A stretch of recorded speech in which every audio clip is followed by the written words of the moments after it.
The following message is by Pastor John Piper. More information from Desiring God is available at www.desiringgod.org.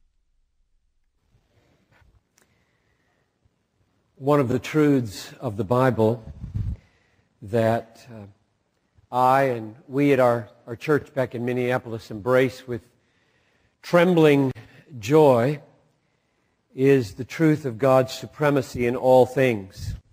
The mission of our church, and I would say the mission of my life, is that we exist to spread a passion for the supremacy of God in all things, for the joy of all peoples through Jesus Christ.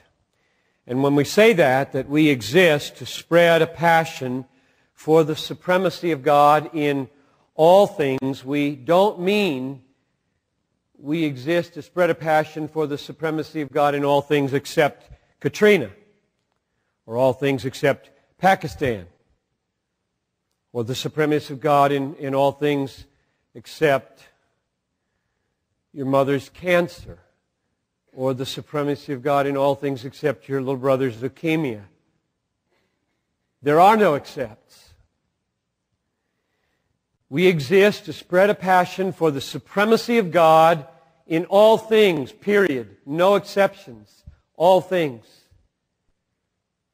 Our lives exist to make God look what He really is, gloriously supreme in all things for the joy of all peoples through Jesus Christ. And we didn't formulate that mission statement with our head in the sand, as though we got it phrased and then went out and bumped into suffering in the world and said, oops, we forgot something. That's not the way it came into being. We have walked, in the 25 years that I've been there, many people into the grave.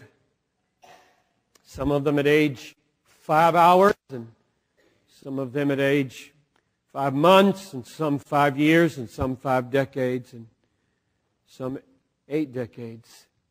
And many of them have died hard, not easy. We exist to spread a passion for the supremacy of God in all things, for the joy of all peoples through Jesus Christ. And none of us who has lived a few decades would ever embrace this mission without trembling. And none of us who's ever lived in this for a few months has lived in it without tears. We've said it dozens of times at our church. I hope you say it. I hope you learn it, say it, live it. That the joy we seek, and I'm a Christian hedonist. I am always seeking joy. Always seeking my joy. The joy we seek is a joy that is always laced with sorrow. No exceptions. There is no unadulterated joy in this world for people who have their heads out of the sand and love people. Sorrowful, yet always rejoicing. 2 Corinthians 6:10 is a motto at our church. Sorrowful, yet always rejoicing. How can that be? I wonder if you're old enough to have learned that mystery. I am sorrowful, yet always rejoicing. I am rejoicing, yet always sorrowful. Always sorrowful. How can that be? It can be because God is supreme over all things, and there is suffering in the world. God is now and always will be absolutely sovereign and supreme, and there is now, and it will come to an end, suffering. And the Bible says, weep with those who weep and rejoice with those who rejoice. And you always know somebody who's weeping, and you always know somebody who's rejoicing, and therefore you will always be rejoicing, and you will always be sorrowful if you love people and you live in a real world. That's Romans 12:15. Sorrowful with those who are sorrowing, rejoicing with those who are rejoicing. And you always know somebody who's rejoicing. And you always know somebody who's sorrowing. So that little phrase from 2 Corinthians 6:10, sorrowful yet always rejoicing, is an absolute key to at least understanding the way I work out my Christian hedonism. I'm on a quest for maximum joy, and I mean maximum in quality and maximum in extent, which means I won't settle for any two-bit, half-baked, short-term, 80-year-long joy that lets you down in hell when you're done with it. I'm not the least interested in that. I want a kind of joy that is as deep and high as it can be and as long as it can be, and it better be 80,000 years or I'm not interested. And I hope you aren't either. I hope you're not so foolish as to trade your soul for 80 years of pleasure.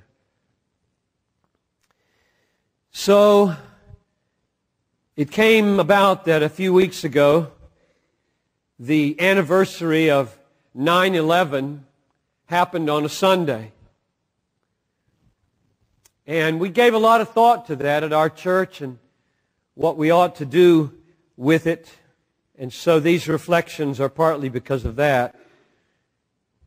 The first plane that flew, Flight 11, into the tower had 92 people on board. And of course they all died instantly in a ball of fire. Flight 175 hit the second tower a few minutes later. It had 65 people on board, and they all died instantly in another ball of fire. In the towers themselves, in spite of so many valiant efforts, 2,595 people perished when they fell, including hundreds of those who were going up the stairs instead of down the stairs because they cared about people. Flight 77 carried 64 people when it hit the Pentagon about an hour later on the first attack. And inside the Pentagon, 125 people died, so 64 of those and 125 of them. And then Flight 93, with 45 people on board, was turning around, making a U-turn over Pennsylvania when the cell phones started popping, and Todd Beamer and others evidently wrestled the controls of the plane from the hijackers and brought it down in Shanksville, Pennsylvania, and all 45 people died, for a total of about 2,986 people. And we thought on that Lord's Day that we would mark that as the thing everybody was feeling, and you know what happened instead, that nobody hardly was thinking about 9/11 that weekend. Everybody was thinking about the week before and New Orleans. New Orleans was different. Katrina was different in anything this country has experienced ever. There was a hurricane in Galveston, September 8, 1900, that killed up to 12,000 people. So it wasn't different in that it killed 1,000 people.